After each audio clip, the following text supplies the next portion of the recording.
Hey guys, this is Brian. This is Jim. And we just want to warn you right now that this episode that you're getting ready to listen to has some audio issues. Yeah, and it's all because of me, I'm sure. Yeah, Jim's stupid voice has decided to mess up everything that we're doing yet again. I mean, it's for 6 years now. It's been, the audio quality issues have been me. It's all me. I've done what I can, but sometimes there's just nothing that you can do. So we hope that you enjoyed this episode despite Jim's flaws. We're always taking applications.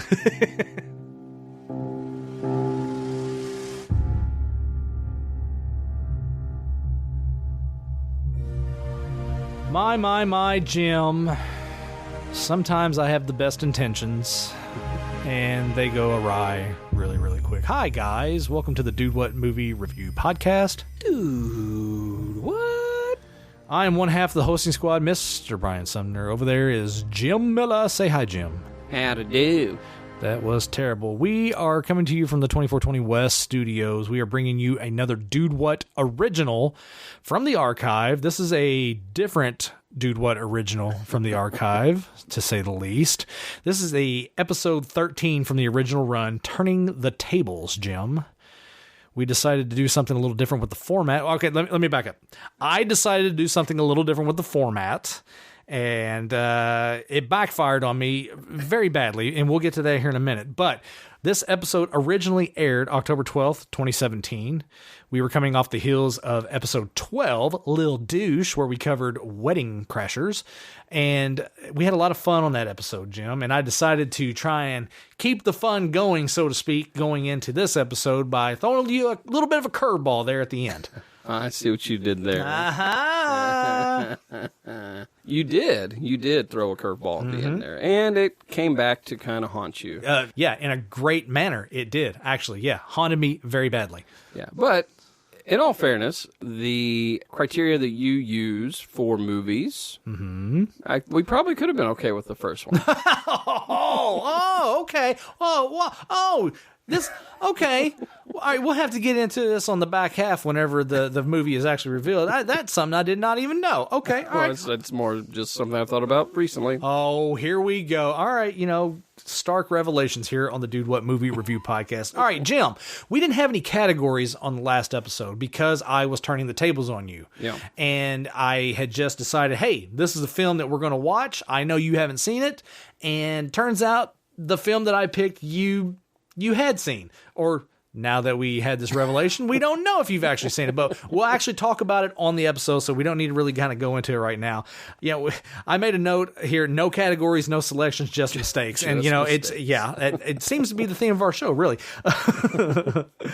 Some of the stuff that I cut out of this Dude What original. At the very beginning, it's kind of a theme, especially early on and in the later years, really just kind of carried over. We talk about FedEx quite a bit. Now, we clearly hadn't been jaded at this point because we were talking about, quote unquote, a better structure at FedEx in comparison to our days at DHL. Oh my, Jim, did that change quickly? Well, I don't think that it changed. I think the leadership had changed. That's a fair point. That's a a story for another day. Well played, sir. That was good. Oh, wow. Look, all right. I threw a pun at you. You threw a pun right back at me. You're clearly the master of this. We're just, badminton here, and nobody has a clue what we're talking about. Exactly. Except for Gary Saylor. And Gare Bear Saylor, Todd Trout. You know what's up. Yeah. Talking about the better structure at FedEx, quote unquote, with that loose terminology. We were also talking about some of our questionable driving habits from back in the day. Things that probably should never be talked about. Because we could probably be prosecuted. Well, really. I don't know. I don't know. Is there a statute of limitations on that? Are we good? I think so. Here's the thing. I think we should, I don't know. We've talked about it before about doing a whole podcast on the delivery world. Yes, we have. And telling those stories and stuff. So, who knows, man? Maybe one day we can openly talk about playing baseball with mailboxes and stuff. Wow. They're still scarred down there in Ohio County. Anyway, Jim. Enterprise is still trying to I bet they are. Wow. That mirror. Jim, at the time of us recording this episode 13, Turning the Tables, there was a lot of crazy crap going on in this country, man. I don't know what you're talking about. It was 2017. there was so much bad stuff happening at one time, man. It was nuts. Let's run down the bad stuff that was happening, okay? Here we go. Comedian Ralphie May passed away. Yeah. All right, that was kind of a shock to people. Not really. He was really heavy. Trump was in Puerto Rico throwing paper towels at people. Crazy. There was a mass shooting in this country. I know, shocker, right? In Las Vegas that was just crazy. And then Evansville had the Fall Festival going on. So much cholesterol, so much clogged arteries, people dying left and right from deep fried boots that they were eating. It's just ridiculous time going on. I like how you coupled like all these tragic events with the Fall Festival. But yeah, all of these things It's a were tragedy going on. unto itself, Jim. You know this. We'll probably sit around and eat bread and desserts and just get all fat and sassy. I don't know what you're talking about. Your doctor's visit would say otherwise. That's right. But, I mean, it was just crazy, all this stuff that was happening at one time in this country. And here we are just in the Midwest doing our little podcast. I mean, little did we know that was just a primer for things to come. Oh, my God. This episode, another history-making episode, so to speak. We got our second fan mail. We did. Back-to-back episodes, we got fan mail. We did. But that's not history-making. What's history-making is it was our first hate mail. It was. And I was, for whatever reason, on our last episode, Yeah. I was thinking this person was Right. the one. They're a super fan. Yep. I mean, this email would say otherwise, but We got an email. You guys are going to hear it here in a minute from superfan Jess for the Win. We talked about this. We alluded to it a little bit on the re-release of American History X. So you guys get to finally hear this hate mail, which was pretty epic. And let me go ahead and say it came in 6 volumes. It was kind of reminiscent of the book that you're actually going to release in our merch store, The Art of Getting to the Point. yeah. It'd be a good volume next to that. Right. It'll take up one whole shelf. A companion read. It sure is. We want to go ahead and let you guys know up front from a production standpoint on this episode, there's a little bit of an echo issue on this one. Just a little bit. Not too bad. A little bit of what? A little bit of an echo. A little bit of what? A little bit of an echo. Okay. I think everybody gets the point on that. Of course, we were still dealing with crappy rock band microphones back in the day. But hey, that's what we had to work with. That's what we were doing at the time. We did our best. But hey, I'd still think that we were still putting out a pretty decent show. Well, I mean, Kyle would say so. And even in the hate mail, there was no conversation about production. So, Well, that's always good. you know, I mean, so really it wasn't production. It was just us that she had issues with. I think so. Okay, let's stop talking about that. It's terrible.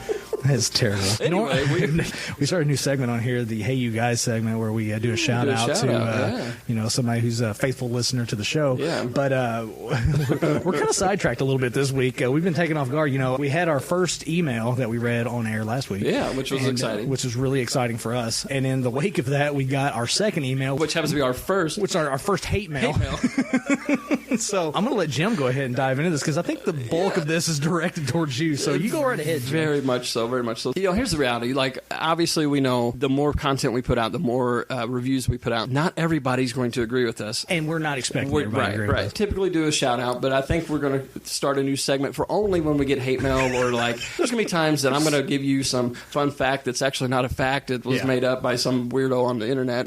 We're going to, I think, call this segment. I think sorry, not sorry. I'm not sorry. Sorry, I'm not sorry. Thank you, Vince Vaughn. I'm glad that you see the Wedding Crashers, so now we can use that clip. So. Exactly. Yeah, so on occasion, I want us to be able to address the negativity that comes through. And I'll be honest. So loads on this one, buddy. Well, yeah. So here's the thing. This comes from our number one fan. Instagram fan, and it's from Miss Jess or Jess for the Win. I would read the email. However, it's 3 pages long. Now, granted, there's a giant picture of a cat with an alien in it. I believe I call this a dissertation more than an email. I mean, studies are done on this, I think. Yeah. Well, and so here's the thing, though. Like, something that about Jess is like she's actually uber smart. She's got like I think 2 degrees. She's actually looking into going back to school basically to become a screenwriter because she loves movies so much. So she goes to a whole other level than what we ever will on the show as far as like really digging deep. And so some of the content in her email, she digs into that. She really had 3 issues. 10, 12. 3 issues. One was with your review of Alien. It's a fair review. Right. Let's be honest. So she had a pretty lengthy paragraph about why she thought that Alien should be a 5, and kind of explaining, and our biggest issue was because of the cat. The freaking cat, okay? Yeah. Jonesy is his name. And I don't care what the cat's name is. And Jess, you make very valid points and reasons for why Jonesy could be on the ship. And I mean, kind of her points were like cats help reduce anxiety. Which I get. It helped them know when it was there, because it would Right. hiss. It also drove some of the plot because it set off sensors. And, Right. I get all that. All of those are great points. She did throw in some other fun facts and stuff. And actually, I'll be honest, the reason why I started talking more about fun facts is because of conversations I've had with Jess after the show. Right. Because she was like, there are a lot of cool facts that you should think about sharing. And we've gotten good feedback on that for the most part. The second issue, and this is the issue I knew, and this is the one. So, Dude Table Discussion, our episode 10, I gave a review on Dunkirk. And I even said, we will get hate mail on this. Did I not? You said before you even gave your ranking, you said, I'm probably going to get hate mail on this. Honestly, Jess, you're the one I was thinking of when I said that. So, I'm not going to read the whole thing, but this one line, I think, says a lot. It says, you may be family. She's talking to me. She says, Jimmy, you may be family, but you do not escape my criticism. You know what you did. How dare you give Dunkirk a 4? Shame, shame be upon you. You know what you did. So ominous. Some of the issues that she took with this is obviously that I gave it a 4. Christopher Nolan is her dude. But then, she kind of talked about, I had mentioned something about patriotism. I was trying to look at it from the standpoint of the average movie goer, not the film buff, not the critic, but just a Joe Blow going to see a film. So that's kind of the position that I took. That's why I ended up giving it a 4. And I think I said a 4 knocking on the door of a 5. Yes. It was mainly because there wasn't really a lot of development of story. But, right, yeah, because I remember you said right off the jump, it just kind of dives right in the story, and all these characters, you don't have a chance to kind of get caught up on who they are or what they are because there's no build-up in their character development. Yeah, and her point was that it wasn't about just one individual, but about the country, about all of these guys. And right. It's an excellent point, and it's true, but we as Americans are self-centered people. So, I mean... So, yeah, I mean, it's true, but anyway, so I can't argue with that. Everything you said, I agree with you. I totally see your point, but I think I was reviewing it, and it was actually my first. I guess I'm not as generous with giving 5s. But are you saying I'm generous with 5s? I'm just saying that you just had a string of really good movies. I think so. Yeah, that's so. Basically, what you're saying is, upon further review after this, you're going to go back and change it to a 2.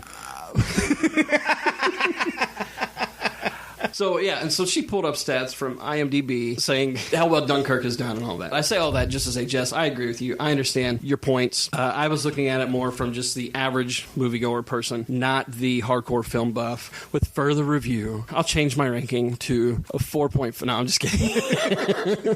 I'll give it a 5. It was a 5. I'm going to go ahead and give it a 5. Yeah, so that's what you call me, All right, cool. But this email, but you're still... I'm sorry, I'm sorry. That's right. All right, so we addressed our first hate mail, so we got that out of the way. But however, I didn't read her email just because it was so long. Sorry, Jess, but War and Peace comes to mind. I think the Bible was read in shorter time than that email. Let's get back to what we typically do here on the show, but talk about the categories that I put forth and some movies that I potentially haven't seen, but the tables. Yeah, so last week you were just like, there's a movie you've never seen, and I've got it in here. Yeah. Well, the funny thing is that... So then, I send you a text because we do the top 5s on Facebook on Mondays, and you said top 5 sports movies. I did. I think I had responded back. You responded back. You said you're only choosing that as a top 5 for this week because you think that I haven't seen Hoosiers or Major League or something. Yeah, because I remember back in the rapid fire, you list 2 pitchers, and I'm like, I don't know because I don't know baseball. And you go, they're movie characters. They're movie characters. My brain literally shut off as soon as I said. As soon as you said pitcher, yeah, that is funny in itself. Right. Long story short, what it ended up being was based off his response during the rapid fire with Steve. Yeah. I assumed that he hadn't seen Major League, which had. He had seen it. Yeah. So that screwed my plans. Right. So then what I did is I made a list out of the top 100 sports movies. Right. And I sent them to you. He sent me. He sends me a partial list. He lists off a ton of movies, and at the end he's like blah blah blah because there were so many that he had listed. And I'll just go ahead and say, Major League. When I assumed that you hadn't seen it, that one blew my mind. Yeah. Because that is such a great movie. Not just a great sports movie, it's just a great movie. movie. Yeah. But whenever you said you had seen it, there was a little bit of relief. But then I got your list, and there were movies on there that shocked me more than you potentially not seeing Major League. Yeah. The spirit of being transparent here on the show, I did screw up. I should have done my research. I've never given you a list of movies I haven't seen. But I kind of jumped the gun a little bit. I should have done my research. Sorry. But in my folly there, I found a movie that, oh my God, I can't even put it into words. Is it in the box? It's in the box. Oh boy! All right, so let's do this. So right now, we're just gonna go ahead and ask you, what's in the box. So normally I open the box but you already know what the movie is, so now I got to open the box anyway. But this is more of a reveal for the fans, because I think fans are gonna hear this and they're gonna be like, poop a brick. I actually thought it might be this one, Field of Dreams. That's right. Okay, so everybody out there that are listening right now, pause what you're doing and gather yourself, because I know you're just in shock as much as I am in shock about the fact that you have never seen Field of Dreams. Correct. This blows me away. So when I text you, I said, man, there's a lot of Kevin Costner films on here that I haven't seen. Yes, I have never seen Field of Dreams. I don't understand why. All right, so it's a 1989 family drama / fantasy. It's got Kevin Costner, Amy Madigan, who was the love interest of Uncle Buck, of John Candy in the movie Uncle Buck. It's got Ray Liotta, Timothy Busfield, and the great James Earl Jones. I mean, come on. It's got a loaded cast here. It's based off a 1982 book by W.P. Kinsella named Shoeless Joe. And this movie was actually nominated, get this, for Best Picture, Best Adapted Screenplay, and Best Original Score. It didn't win the Best Picture and Best Adapted Screenplay on both lost to Driving Miss Daisy. Okay. It's a heavy. Best Original Score, lost to The Little Mermaid. So, two big ones in the Oscar hunt, but it was in the running. Okay. And, could have definitely won. And this is just a great movie. When you sent me your text message with your little partial list. Was your little mouth open? You're like, oh. It dropped. And Crystal was in here whenever I was reading it, and I looked at her, I was like, he's never seen this movie. She goes, what?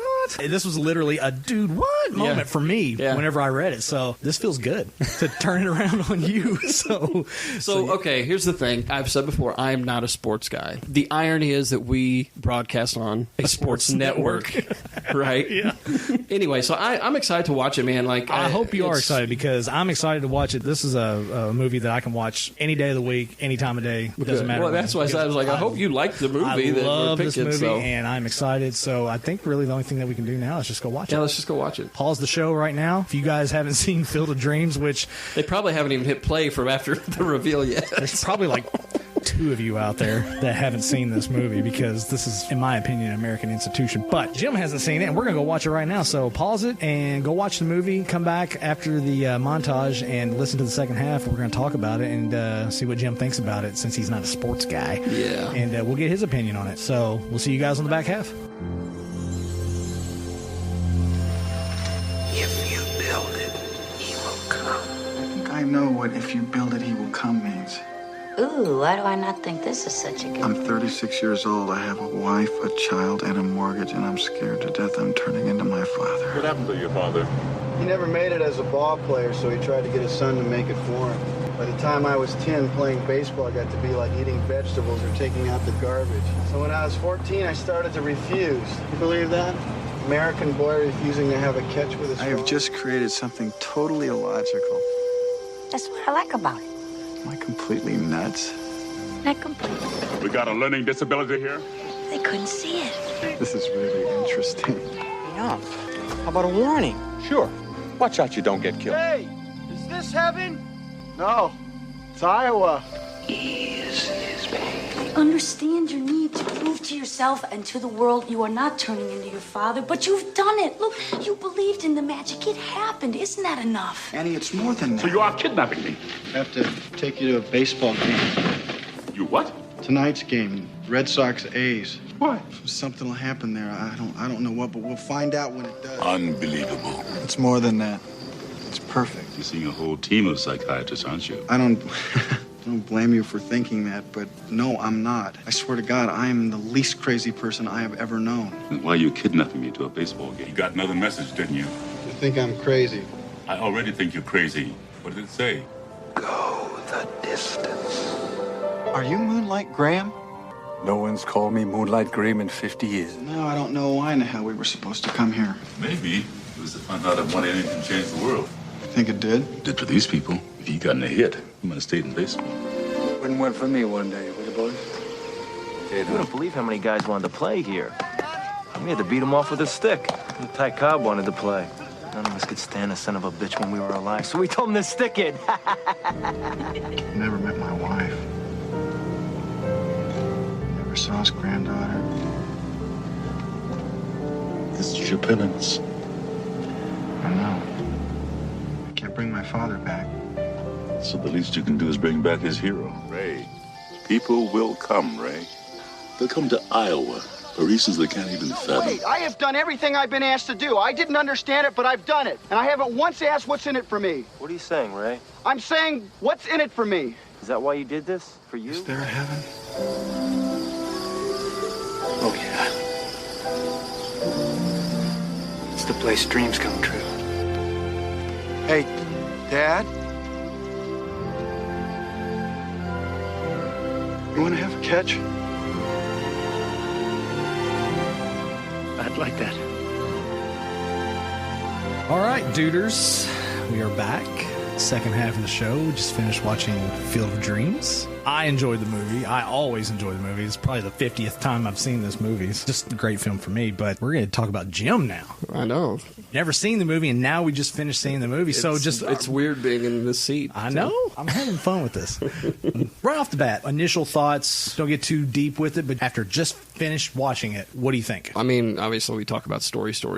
I feel like overall it was a good movie. I enjoyed it. Right. It took me a minute to kind of pick up on everything that was going on as far as is this a ghost? Is this, like, where are these people coming from? Right. All of this stuff. So it took me a minute to kind of catch on to that, but once I did, I was like, okay, like I'm here. I'm invested. And it's a baseball movie. So for me, I had to set that aside, but then very quickly it was it's not a baseball movie. Yeah, I think right off Jump Street, once you get into the movie, you realize right away, I mean, it's got the backdrop of baseball, a lot of elements of baseball in it. But when it comes down to it, this is a drama. It goes beyond the sport of baseball. And I think that gets lost on some people. And obviously, you're not a sports guy. Right. And so when you see Field of Dreams, it's about baseball. And so kind of like with the rapid fire question, you hear pitcher and automatically your brain shuts down. You hear baseball with a movie, you're like, shut down real quick. Which, and I mean, I was invested pretty quick because, he's talking about being 36. He moves to a farm, like all this. I'm like, hey, I'm 36. I'm actually thinking about in the next couple of years moving out to the country with my brother-in-law and his family and stuff. So it was just kind of surreal, I guess, in a moment of like, wait, I'm 36 and kind of facing life decisions. And I think a lot of men, women as well,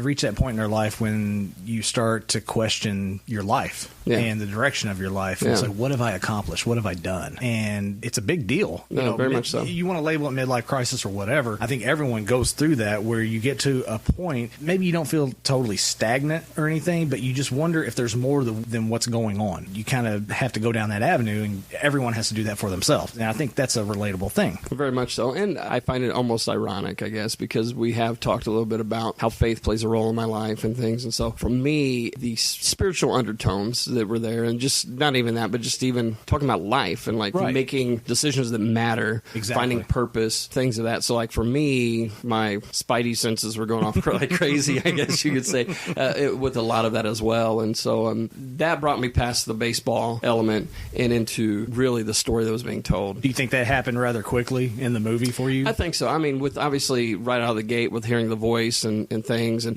trying to figure out what is the story that they're telling. Exactly. For me, I was able to suspend reality, if you will, and really kind of jump in with what's going on. Like in a lot of their experiences between he and his wife, Kylie and I have had some interesting experiences in our life, like in making decisions and stuff where it was very similar with like the dream and stuff that they had. Exactly. And, it was very dreams versus the reality of your life that's going on at the time. It's like, I want to pursue this, but can you really do it? Do you have the time? Do you have the money for this? These are important questions that any couple need to go through. The more I watch this film, the more I love Amy Madigan's character. Not necessarily like how lenient she is, but just how understanding of where her husband's psyche is at this stage in his life. So. And instead of just shutting him down, saying, no, this is frivolous and stupid, you don't need to be doing this, she's understanding, and it's like, let's work through this together. together. Yeah. We're here together. It's a really good character that she plays in this movie. I love it. No, I think she did an excellent job. And I mean, that's honestly, I think that's a key, and especially when you're trying to pursue dreams and things. And I mean, let's be honest, we've had interactions like that even starting this podcast. Like, hey, this is an idea. It's a dream, if you will. It's like, it's just creative outlet, and it's starting to morph and become something bigger than even we have more than 6 listeners. You know, in the earliest infancy of what we're doing here, it's become more than a hobby. It's become like more than a passion project. It's taken on a life of its own. And so like our wives need to have our backs on that, you know, and exactly. like open the door for us to run with that. And so I think seeing that element that he's dealing with there, and like she's a huge support system. And I'm thankful for Kylie. I'm thankful for Crystal both being very willing to say, hey, you guys do your thing. Yeah. You know, they may not fully understand it. Yeah, because you and I both have had conversations off air. We both agree that our families are the most important thing to us. For sure. And if this project that we have going on here, what we're doing, even though it's fruitful for us and we're having a blast doing it and we're able to tap into that creative juices that flow from time to time. But if this were to become something that is a hindrance onto our personal life, then we both know that we need to set parameters to step back or even step away.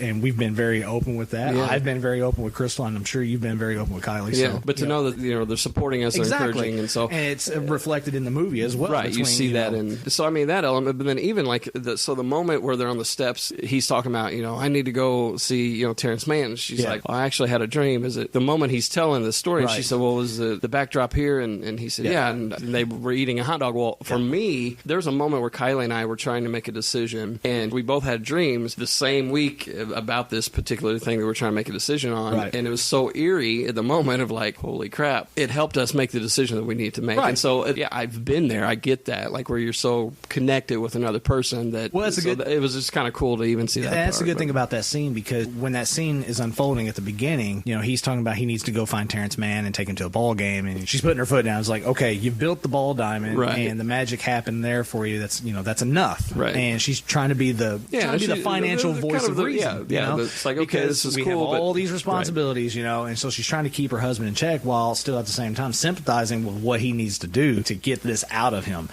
That changes whenever she realizes, oh crap, we're on the same playing field as far as, you know, they had the same dream and everything. So you know, that support system, it stayed intact, even though she was trying to be the voice of reason. She's like, hey, I'm the anchor here to you. I'm going to keep you anchored a little bit, and that it's like, okay, actually I can't, I have to. It's pretty good. I like that scene a lot. I had a question written down here that I think you kind of answered it for me in a way. Do you think that because a lot of times this movie is referred to as a baseball movie, do you think that's the main reason why it steered you away from watching it for so long? Because this movie came out in '89. Oh yeah, very much so.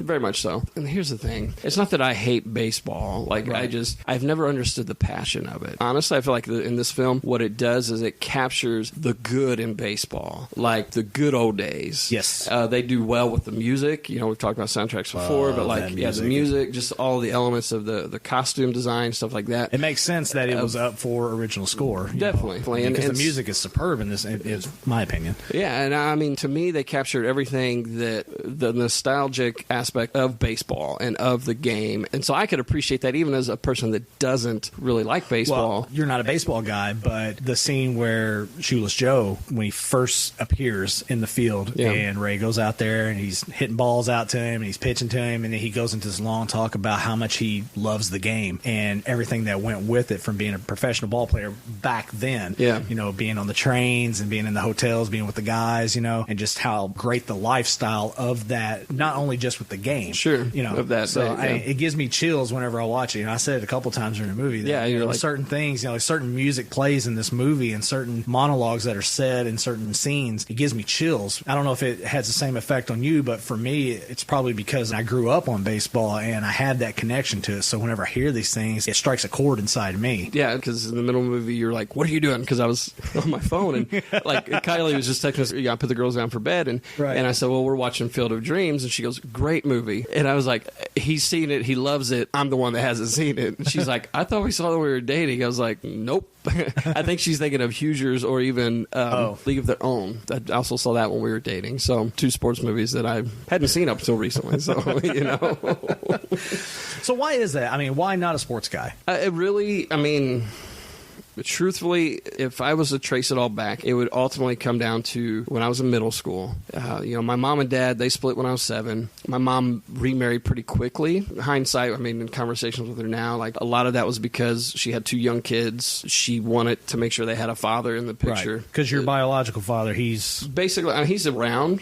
He hasn't had any interest. So I haven't seen him since the age of 7. The only time I've seen him since then was once at the age of 16. It was at a Walmart. And literally... like passing by like 2 strangers. Yeah, he was like in the media department. I was with my mom. I didn't even know it was him. Really? And she was like, hey, that's your dad over there. So we went over and talked to him. And the only thing he said to me at that time, this age of 16, I had in my mind, like, next time I see my dad, it's going to be this awesome thing. And he just looks at me and goes, damn, how tall are you, boy? And that was it. That's terrible. Yeah, so for me, this dream of like having this reconciliation with my father and all that, like, and at that time, like, it crushed me. And by this point, like, my mom had already been married to my stepdad for a bit. That was a whole nother slew of issues. Like, basically, my dad was an alcoholic. It got to the point where he one night was drunk. This your stepdad? This is my real dad. Oh, your real dad. And I found this out later of why they split. But like, he was drunk one night, got his hunting rifle out, and tried to kill my mom.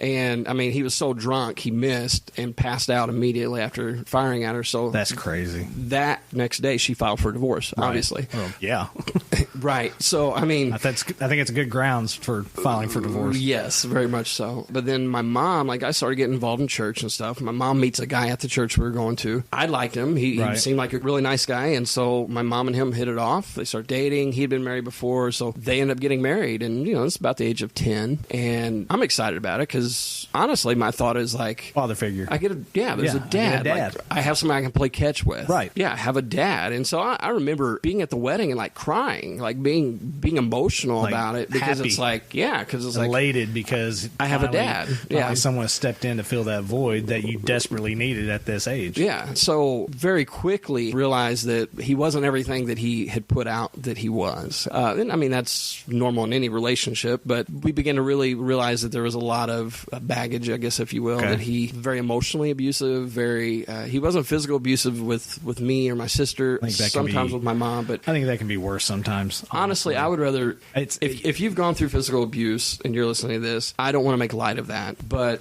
going through the mental and emotional abuse, I think I would rather have had a black eye that goes away than the emotional scars. They stick because the voice, I still to this day hear my stepdad's voice of criticism. That's and terrible. Honestly, didn't mean to open up that can of worms. It's your fault, but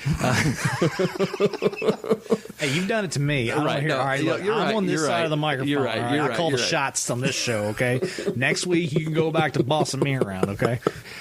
I say all of that to, I guess, give you somewhat of a backstory. So 7th grade, move out to Posey County. I'm interested in going out for football because basically that age, whatever, everybody gets to be on the team because, I mean, more or less. And like, I didn't know much about football, but I was like, I want to You're willing play. to learn at least. And I remember going to him and saying, hey, like, really think I want to go out for football on this. And the barrage of things that he had to say really just pulled the carpet out from under me. Just instant negativity right off. Just very much so. Like I was too heavy. Like, one thing he always says, like, he had this line, Big Jim homie, large and in charge, which is totally stupid. But there's a guy on the radio, I guess, that had kind of this mantra, basically being large and in charge or something. But he was not the greatest guy. But anyway, he had... Doesn't make any damn sense to me. Well, it doesn't. But the big thing that stuck out was he was always talking about my weight. There was always a reason why I'm not good enough to do something. That's terrible. Terrible. So you lay that out, and it's like, okay, I poured myself into art, speech and debate as I began to get older. Did some acting, but most of the stuff I did artistic stuff, and I steered away from sports. I never went to a sports game in high school. Well, you had a stigma there. Yeah, I just... There was a part of me, I think, emotionally that I shut down. I've dealt with a lot of my daddy issues, if you will. I've worked and processed through a lot of that. I've had many years to do so. But I think that's one thing that I've always carried with me is just not really a passion for sports. Because it wasn't there. You didn't have that foundation with it. Yeah, and I mean, it wasn't encouraged. In fact, you were blatantly discouraged from it, and you were personally attacked and driven away from it. Yeah. That's why I always say that I think that emotional abuse is almost, in a lot of instances, worse than physical abuse. Very much so. Because that stayed with you for so long. You know, obviously it's still with you to a degree. Yeah. But I mean, you're working through it, and maybe unwittingly you worked through it back then as well, because you said, you know, you dove into art, you know, debate, you know, things like that, things that allow you to express yourself creatively. You may not have realized it at the time, but, you know, you were coping then. I think that is when my faith began to take shape, truthfully. Right. Like, I began to get involved with church stuff as well in that day. And so I think that actually helped me to begin to look and understand, like, my father and my stepfather, they were reflections of their father in a lot of ways. My stepdad's dad was emotionally abusive. He was, you know, like, everything that my stepdad was basically his dad. And so crazy. Coming to that realization, though, for me was like, okay, this is where the buck stops. This is where I'm going to make a conscious decision to be different. Well, I was getting ready to say that you don't want to repeat the sins of the father. You always want to be able to look at the mistakes that the generation before you made, and then as you go forward with your life, change those things. Don't repeat. Obviously, he didn't do that. He repeated what he grew up through. I don't want to make the same mistakes my father made. You know, for the first half of my life, my father was an alcoholic. You know, he wasn't abusive to me or anything like that, but he was gone a lot because he was either in jail or he was out drinking or whatever, and it didn't affect me as much as it affected my brother and my mom during those times. But, you know, I still remember it, and I know enough that I don't want to do that, and so I haven't done that. I think it's important for sons going forward with their lives to not repeat those same mistakes. You know, him blatantly discouraging you from sports, I mean, I think that's a disservice to you. I mean, because sports, not only are they fun, but they teach you so many other great things, you know, teamwork, you know, the leadership abilities, communication. These are all important attributes to have, especially whenever you're a young child, when you're at that age and you can absorb it and take it in. You know, for me, like, it's very evident, very obvious, like, within the different sports movies that I've seen, because of just the element of the sport itself, the teaching moments. Many times it's a coach whipping this guy that has talent, but he's a total unrefined, and, you know, needs some polishing up kind of thing. It's like, and just kind of that training and that coaching and seeing those elements and knowing that. But honestly, I look back, and that I would say that would be a defining moment in my life that I have looked back on and gone, if I would have pursued football, how would my life be different? And it's one of those moments, and I think it's honestly it's relevant to even this movie that we just watched. It ties in so well to with Doc Graham in this movie, because, you know, this says the scene there. Kevin Costner was like, I don't know why we even came up here. You know, Terrence Mann, played by James Earl Jones, he was like, maybe it was to see if whether or not half an inning would change someone's life. And he's like, do you think it did? He's like, well, it did for these people. If he had gotten a hit, he would have stayed in baseball. But he didn't, and so he became a doctor, and he changed how many lives from that point on? So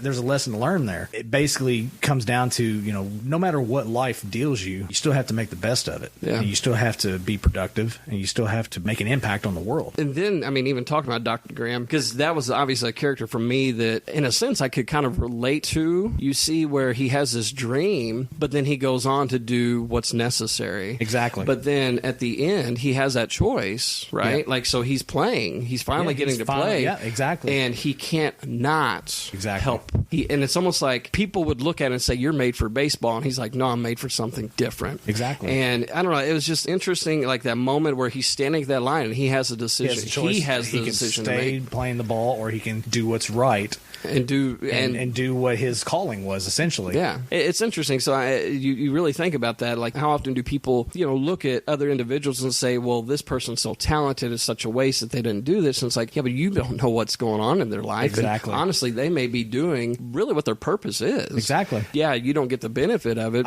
of watching it or being entertained by them. But, you know, it's got a little fun fact. Burt Lancaster, that played Doc Graham in this, he actually passed on this role. Really? Initially. The original first choice was Jimmy Stewart. Really? Okay. Jimmy Stewart passed on it. I don't know if he necessarily was interested but he hadn't done a movie, I think, in about 7 years or something like that. Gotcha. And he passed on it. And which I found funny, that there's a clip of a Jimmy Stewart movie in the movie. In the movie, yeah. I don't know if they did that on purpose, or, you know, what was up with that. But, But Burt Lancaster was actually talked into it by a friend of his, that he was talking to him about it, and I guess let him read the script. He's like, you got to do this. Yeah. You really he did a great job. Oh my God, excellent job. Amazing in it. Moonlight Graham was actually a ball player. Okay. The timeline in the movie, as far as, you know, stats and dates and stuff like that, are a little bit off, but the inspiration is definitely still there for sure. Okay. Obviously, I wouldn't know that. So because you didn't do the research on this one. That's funny. Do you have a favorite scene from this movie? I mean, there's a lot of really good scenes in this. Yeah. Let's just take a moment and just acknowledge the fact that James Earl Jones is awesome. Yeah. Like, I mean, I've always loved his voice. I think everyone know. I mean, the moment he starts speaking, you're like, yeah, let's Mufasa. But no. You actually yelled that. I did, actually. You go, Mufasa. Man, I'm trying to think of, like, I mean, there's a lot of really good scenes in here. So, you know, this persistence for Kevin Costner, I don't know, there's not one specific scene that stands out that's just, like, overwhelming more than the other. But, yeah, I mean, I would probably say, like, his interaction in the van, we'll just go with that. You know, he tears the man off, is getting ready to drive off. Right. And then he turns around, pulls a U or whatever to leave. And he's standing right there. And that music kicks in. Yes. And he's like... That music that always gives me, like, goosebumps every time I hear it. That he has this dialogue, this interaction of, like, you heard the voice. Like, you saw it, didn't you? Like, and so this moment... Because up until then, like, his interaction was with his family. You know, the people that they're supposed to encourage you in your dreams anyway, right? But now, here, he's driven across the U.S. to say, hey, come be a part of this dream. And kudos to Terrence Mann for totally playing it off like he didn't hear or see anything. Exactly, yeah, and so... Because I think there was a fear of kind of buying into the magic, if you will, being judged. You know, I was like, is he a crazy person or whatever? Because that is initially how he viewed Ray when he first met him. Yeah. He tells him the story, and he's like, I already think you're crazy. Right, yeah, and so, I mean, and even for Ray, like, he drops him off, so he has this moment of, like, maybe I am crazy. Just seeing him kind of overcome those hurdles that people kept throwing at him, but even the internal fight of maybe I was wrong. I can point to many a times I've felt that even in my own life. Maybe I made the wrong decision, and then I come to find out, like, no, actually, it was the right one, you know. But would you say that Terrence Mann in this movie was your favorite character, or did you have another person that was your favorite character? Honestly, I mean, there's so many characters alike in this movie. Yeah, you know, Ray's wife is that element. Yeah, she definitely added a humorous element to it. Terrence Mann was great. Like that character, I really like Dr. Graham. Oh, so great. You know, but I think Kevin Costner honestly did a really good job with that role. And honestly, even as he was narrating the beginning, I was like, you know, I forgot how much I just like listening to his voice. He's so great, isn't he? He really is. Like, he's like literally one of the greatest actors of all time. He's a great actor. Yep. And I think I forgot that. And that's weird because he's done so much great work. The funny thing about this was he was the first choice for this role by the studio and by Phil Alden Robinson, I think is his name. He chose Kevin Costner as his first choice, but then he immediately took him off the list because Kevin Costner had just released Bull Durham. Okay. And he said he just did Bull Durham. He's not going to do another baseball movie. Yeah. And then he got the script. He's like, well, yeah, I'm gonna do this movie. And so they're like, awesome. Right. Great. This movie was based on a book by W.P. Kinsella, which Kinsella is the character's name in the movie. Okay. Yeah. So the movie is based off his 1982 book, Shoeless Joe. And in the book, Ray actually goes to visit J.D. Salinger. Okay. So in the book is originally supposed to be J.D. Salinger, and he was having none of that. Okay. When he found out that they were going to do an adaptation, he's, I don't want any part of it. Really? Yeah. And so the producers actually had to pull J.D. Salinger's name off of everything, and so they created Terrence Mann. And, you know, Terrence Mann in the movie, he's an advocate, you know, from the 60s, a big name. J.D. Salinger was a big name from the 50s, so they had to change, like, do a whole bunch of there. Yeah. Huh. And he actually threatened to sue, which is actually kind of funny. But they were like, we'll just take your name out of everything. Right. We'll just solve that. Yeah. I thought that was a little fun fact. Do you feel like this role for Kevin Costner, the Ray Kinsella role, would you consider this, we've used this word several times, iconic? Do you feel like this is an iconic performance for him, looking back over the canon of his filmography? Personally, I feel like whenever I hear Kevin Costner, this is the first role that comes to mind for me.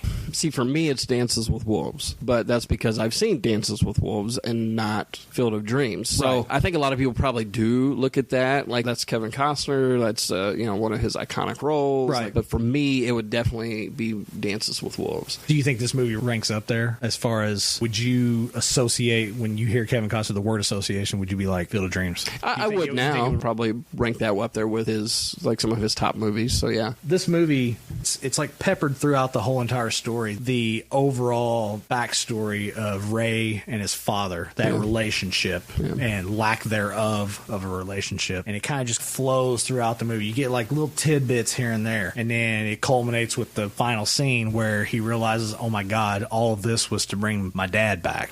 How do you feel like like this movie, with that in mind, that whole story arc dealing with strained relationships between the father and son, where does this movie stack up there? Do you think it's up there? Like it's like a good kind of movie to watch if you have those issues going on, or do you feel like it's maybe a little lower? What do you think? Yeah, I mean, for me, it's definitely one that really, I mean, he has this opportunity to redeem a bad situation. His father passed before he could redeem. A lot of unreconciled emotions there. Very much so. You know, I mean, I think Shoeless Joe, like he says it, like as he's getting ready to walk off, is like, it is about you. This is about you. Yeah, because, you know he told him right before he left, and he's like, if you build it, he will come. And he nods to, because his father's over there taking the catcher's gear off. And he's like, oh my God, it's my father. And he looks at Shoeless Joe and he's like, it was you. He's like, no, Ray, it was you. Yeah, it was always you. And it was this moment of he had to go through and reconcile that before he could move on in life, truthfully. Yeah, I think that dealing with those issues, it's funny. It feels like we almost hammer on this so much on this show now. We're a movie podcast, but we're always talking about fatherhood. And I think, knowing each other's stories is probably why we hammer in so much. But I think it does a really good job of capturing just that opportunity of bringing reconciliation. Honestly, the way that a father, again, it has a huge role. It's important in shaping a lot of things. This movie, for me, is an important movie because see that at the end, whenever Ray and his dad, before his dad goes to leave, Dad, you want to have a catch? Which, by the way, test audiences, when they first ran that movie, he didn't say Dad. He just said, hey. And his father turned around and he was like, hey, you want to have a catch? And it kind of rubbed test audiences the wrong way. They wanted that acknowledgement. This is my dad. And that he acknowledged as well. He acknowledged that this was his son. They wanted that there. And so they went back and they actually put that in. Gotcha. So that's why there's that kind of like a weird, kind of awkward space between it. Okay. Because they just went back and put it in after post. When you watch the scene and you see his father and he's like, you want to have a catch? And his father's like, I would like that. And you can see he's emotionally, it's there, it's all coming up. It drives home the point whenever just putting in that simple word, Dad. But that scene gets me every time, man. Yeah. Because whenever I see that scene, that puts me back as a 14-year-old in the backyard with my dad. Because we used to do that all the time. We used to pitch back and forth. So that's why this movie is always like, it stays with me. Sure, we talked about, with Steve, movies like Commando and stuff like that, these that are staples of his childhood because it's so attached to his father. This movie is so attached to me because of what I had with my father whenever, he was alive and whenever I played baseball. Yeah. So it's a big deal for me. No, for sure. And I could totally see that. I'll say, for me, I mean, obviously, I watched that moment going, man, I wish I had that. I wish I could really relate to that. For me, the father aspect of relating was more so his interaction with his daughter. Yeah. Even just like the moment she comes running out, like I hadn't seen him in a while. And I could almost get emotional with that just because of the fact when I come home every day from work. That's how your girls are. My girls are, they're like, hey, so it's interesting. Again, like the commando effect or whatever, but we're not doing it. We're not doing a commando. We're not having a commando effect. We got a Stephen King effect. We got a Joker effect. We're not doing a commando effect. No, but I just shut this thing down. I'll pull the plug on this podcast right now. No commando effect. No, but the fact of for you, it brings up a ton of emotion, right? And because it was such a staple in your life. Not a commando effect, sorry. Any guesses as to who you think the voice was? Because if you watch the credits, it says the voice as himself. Does it really? Yes, it does. All right, now here. All right, let's do it in two parts here. Okay. Okay. All right, first part, within the story, within the movie, who do you think the voice was? Because I have a theory. I feel like the voice came from within Ray. That's how I've always pictured it. It wasn't some other disembodied voice or something like that, or some other spirit. Yeah, no, I would. Okay, I see what you mean. But I would say that most likely that was an internal, like thing. A manifestation of what he was feeling. You know, all these sayings. If you build it, he will come. Ease his pain, go the distance. Maybe just what he's feeling inside that he doesn't realize. He's at this crossroads in his life that he's wondering, is he turning into his father? So maybe these things are popping up out of him, and it's just coming out into the world. So that's my theory. What do you think? I think it's the children of the corn. Damn, was not expecting that. That's funny. No, I would agree. I would agree with you. I think most likely it was an internal voice for him. Now, part 2 of that question, who do you think actually did the voice? Okay. Because it says in the credits. I mean, I was going to assume that maybe Kevin Costner did it, but I don't know, man. Like, because it's not like, to me, it's not a distinct voice, but it's also a whisper. So, do you know? No, I do not. To this day, no one has fessed up as to who it is. Really? It's one of those Hollywood mysteries. Huh. There's rumors that it was Kevin Costner. There's rumors that it was Ray Liotta. Definitely not James Earl Jones. Right. No, he's got a very distinct voice. If you build it, he will come. But the main rumor that I found on a lot of places online was that it was actually Ed Harris. And we love us some Ed Harris here on the show. We've talked about him before. Yeah. But he was married, I don't know if he still is, but he was married at the time to Amy Madigan. And there was rumors that he was the one who did the voice. Unsubstantiated, we have no proof. So if anybody out there that's listening can back that up, I would really appreciate it. That'd be awesome. Interesting. And speaking of Ray Liotta, as of 3 years ago, he had never seen the movie. He starred in the movie, but he had never seen it. Really? And the reason why is because at the time, his mother was ill, and I think she eventually passed away. So while he was filming, she was really in a bad spot. Gotcha. And he associated that filming process with that time, and he's never watched the film. Wow. It's crazy. That is crazy. I mean, it's interesting how a pivotal life event, like you associate certain things with that, whether it be good or bad. I mean, that would make sense why he maybe wouldn't. Yeah. But it's interesting. I thought you were going to say it's because he's done so many mobster type roles and stuff. That, Well, no, I mean, from a success standpoint, you would think that he would have watched it because this movie did really well. It did $64.5 million total gross at the box office. Wow. Did very well. But it's kind of funny because I made a list here. When it came out in 1989, it was actually only 19th overall at the box office. Really? In 1989. Here's a list of movies that topped it, okay? Oh, boy. Yeah, this should be good. Roadhouse, all right? Roadhouse, right? Batman. With Michael Keaton, With Batman? Michael Keaton, Batman. See No Evil, Hear No Evil. Okay. Honey, I Shrunk the Kids. Indiana Jones and the Last Crusade. Okay. Dead Poets Society. Yes. Great movie. Forgive me for saying this. A piece of shit movie called No Holds Barred with Hulk Hogan in it. Just, God. You don't like that movie? It made me throw up just saying that just now. I can't believe that.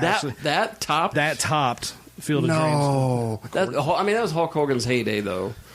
Just, no, don't justify that. No, I'm not saying that he's a good actor. I mean, I'm saying, like, don't that's justify probably... those numbers. That's horrible. Horrible. Karate Kid Part 3. What? Yeah.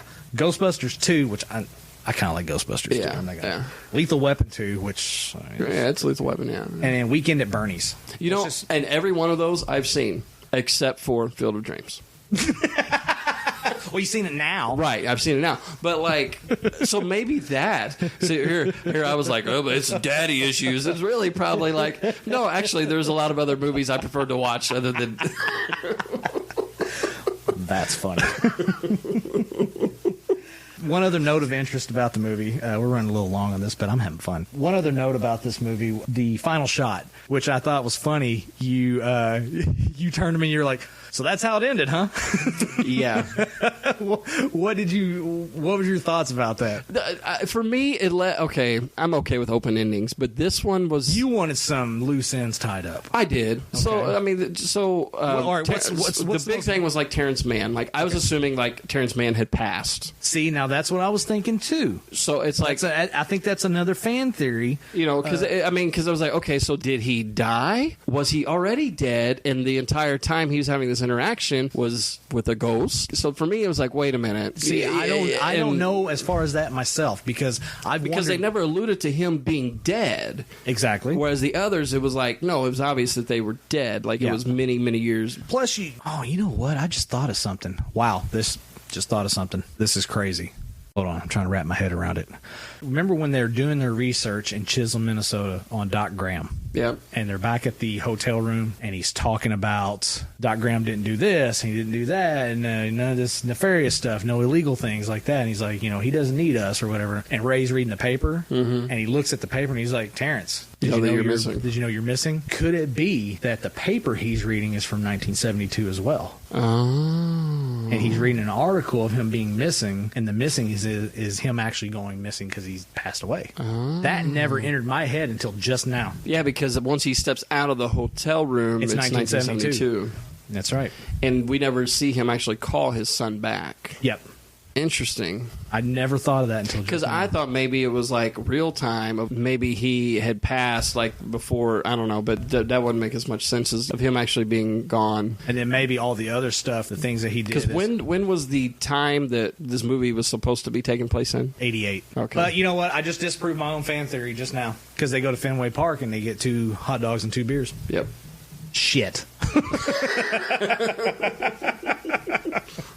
Hey, you like them apples? Thought I was really onto something there. Damn it. Yeah, I don't know. So it's just interesting because even the way he's like laughing, and so did he pass? Is that a moment where he's passing, or honestly, is it like? I think if we strip it down to simplest things, he gave the interview. This is the one that sent Ray to find him. Yeah. About not being able to see Ebbets Field, and the Brooklyn Dodgers moved away, and all this stuff, and he held that with him, and he always regretted it. I simplify it and I look at it as the quote-unquote ghosts are allowing him to go back and maybe through some kind of way to help bring some reconciliation to maybe through some way as like the magic that's working with the field and them able to come there. It's kind of like this portal between 2 worlds. This is getting really deep with the fantasy. Sure. But I always looked at it as they're allowing him to travel to this place where his dream can come true to see what he lost. Yeah. And that's kind of how I always looked at it. Gotcha. But I like my fan theory better. Yeah, no. So I mean, you had that. You had it was kind of cool. Yeah, he's playing ball with his dad, and then you see all. It's kind of like the happy ending, I guess you could say. But to me, it just seemed like there was some loose ends there. But the cool thing about that final shot was, you see all the cars lined up and coming in. What they actually did was the city council of I think it was Dubuque, Iowa, is where they filmed this. They needed to essentially shut down the city. Gotcha.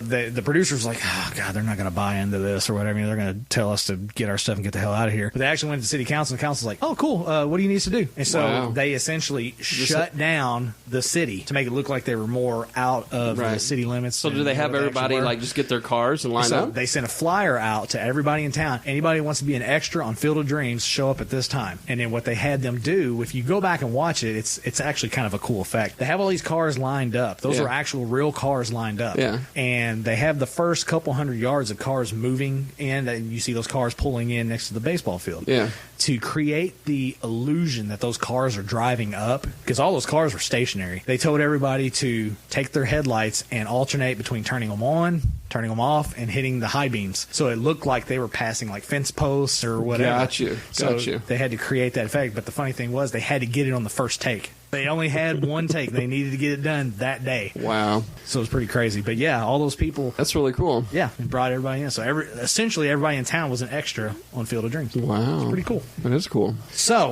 I think we've talked it to death here. Yeah. All right? Yeah. And I think it's time that, I got to find out. And I think I can handle the truth. I want the truth. You can't handle the truth. Could you handle the truth that you hadn't seen this movie until now?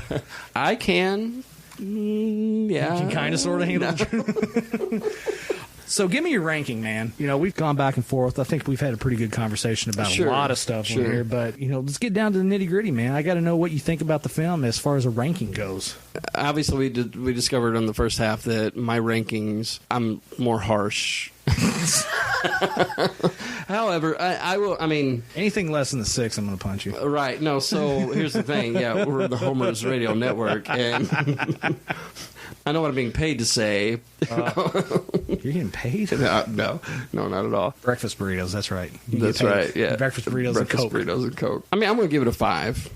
I'm going to give it a 5. You're going to give it a 5? Yeah. I'm the dude. I'll give it a 5. You, Mr. Not, yeah, I will. And here's the thing. So originally I was thinking, to me it's a high 4. Okay, and the reason why was I was looking, I was like, okay, for me there was some predictability to some of it. I figured it all tied in with his dad. They laid it on pretty heavy. Yeah.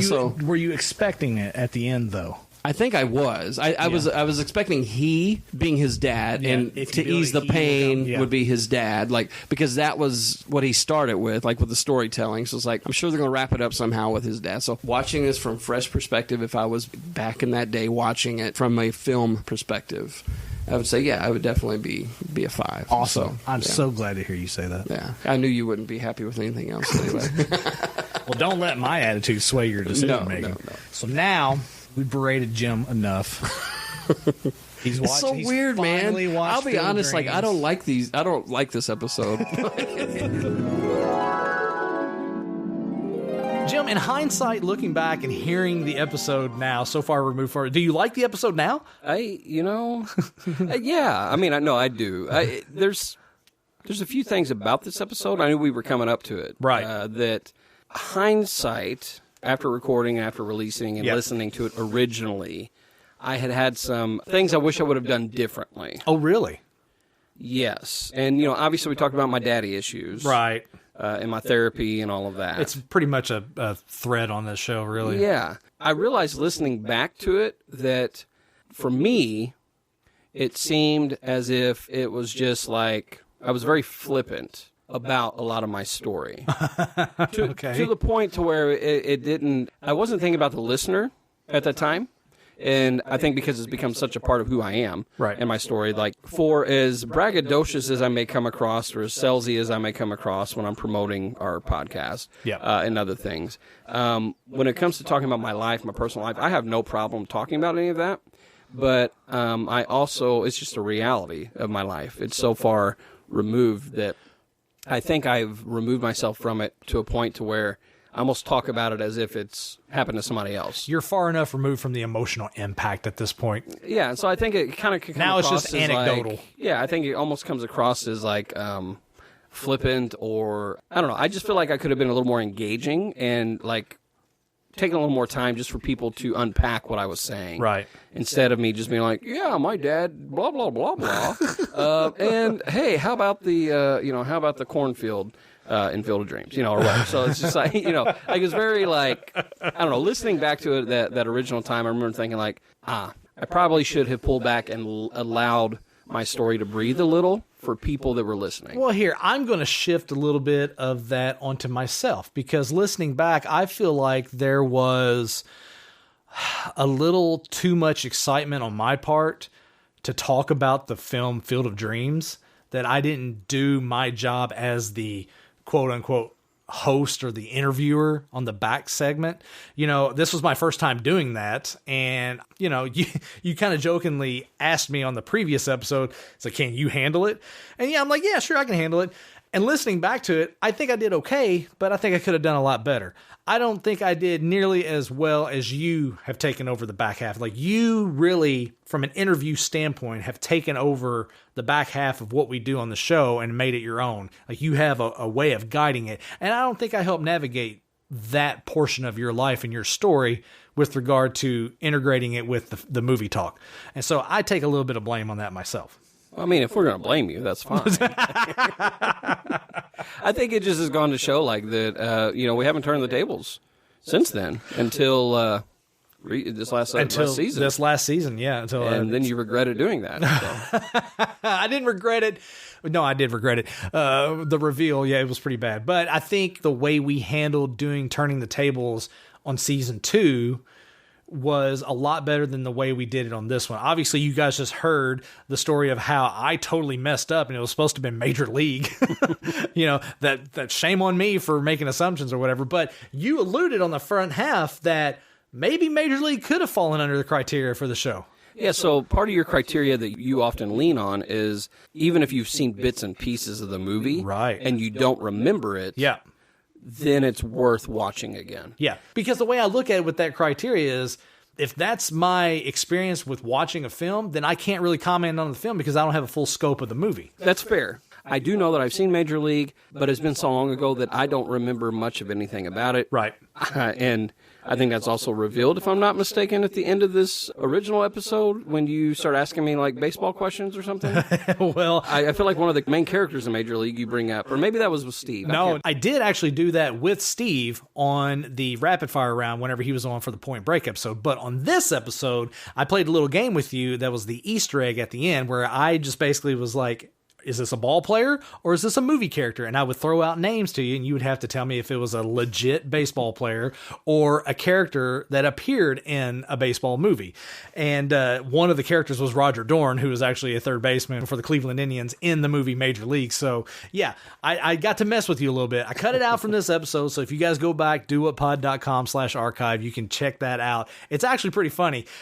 I made fun of you on there saying you didn't do very well, but from a baseball statistics standpoint, if you were a hitter, you actually did pretty decent. So, I mean, there you go. Congratulations. Well, there you go.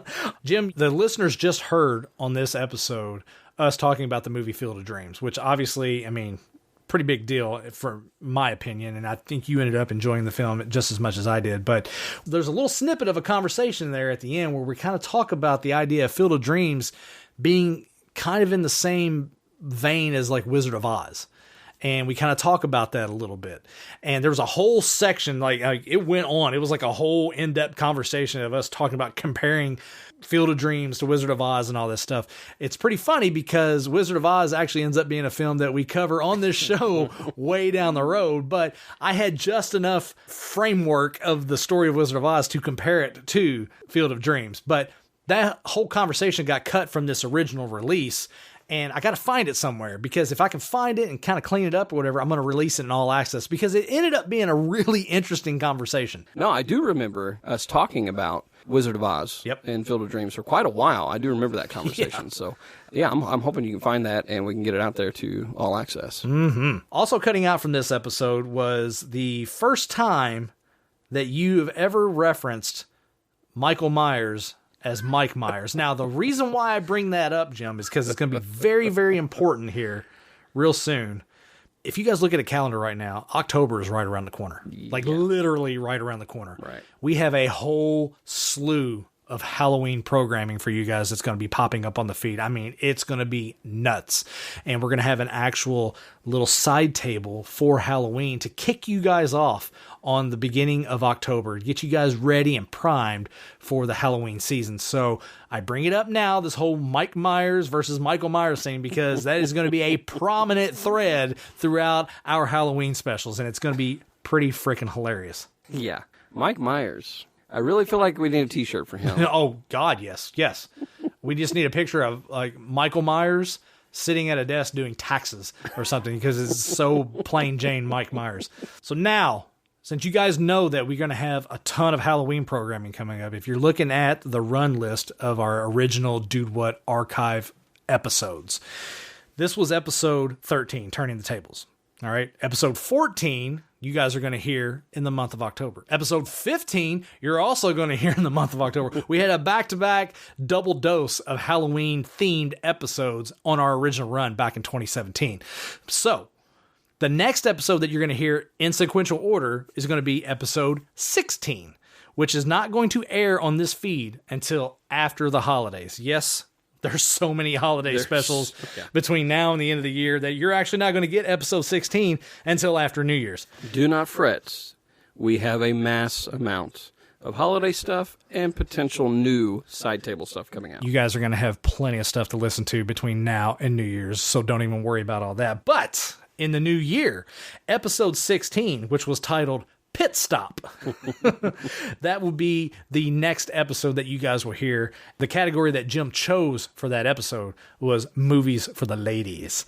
Steel Magnolias, Thelma and Louise, Fried Green Tomatoes. So you have that to look forward to in the new year. Jim Miller. I got no other notes, production-wise or otherwise, for this show. Do you have anything else you want to throw in about the film Field of Dreams, Turning the Tables, that whole experience, anything like that? No, I just started thinking about the next film in episode 16, and is that a bad omen to start the year with that? Yes, it is, but we're going to do it anyway. Okay, awesome. Just, we're going to grin and bear it, folks. So.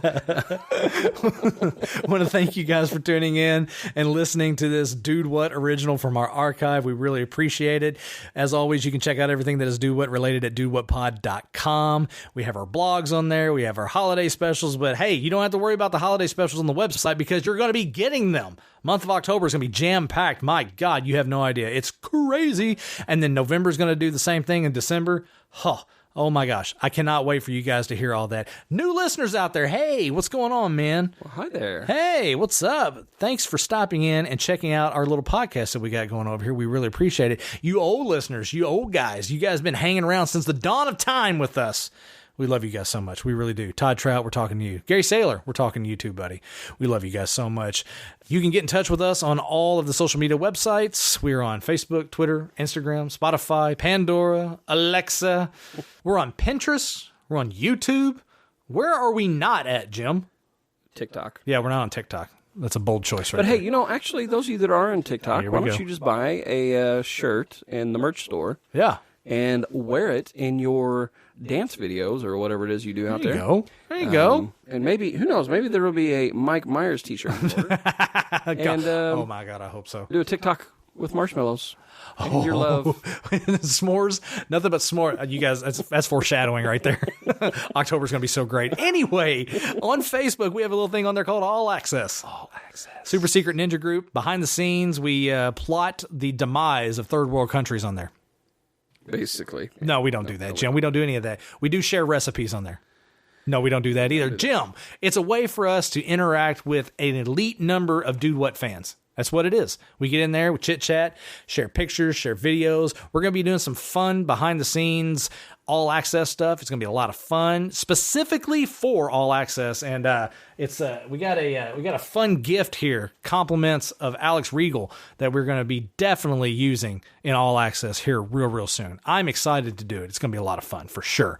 If you guys want to drop us a line, it's really easy. Hey, you guys at dowhatpod.com. That's probably the quickest way for you to get into all access, because you just send us an email and you say, hey, I want to get into all access. It's really cool. And then while you're doing that, you can also give us some comments, critiques, criticisms. Maybe you feel differently about Field of Dreams. I don't know. Maybe you don't like my daddy issues. Maybe you're tired of hearing Jim's daddy issues all this time. I know I am. No, I'm just kidding. You can always send the bill to Stephen A. Turner at Stephen A. Turner 1027 at Cromwell Radio, 1027 The Game. He will gladly pay for it. Jim, I got nothing else, man. I think we're done on this. Yeah. I think we've covered everything we need to cover. Thank you guys one last time for tuning in. We really appreciate it. Down the road, Halloween programming. Get ready. It's going to be crazy. Strap in, Buttercup. It's going to be crazy. I hope you like it. I hope you like Halloween. I hope you are all about some Halloween programming, because I know we are. Because if not, you're about to get a tummy ache. Maybe it's from all that mung. Ooh, sweet, delicious mung. Am I right? Yeah. No. Anyway, we'll see you guys in the month of October for all the Halloween programming. We love you guys. We'll see you. Bye, guys.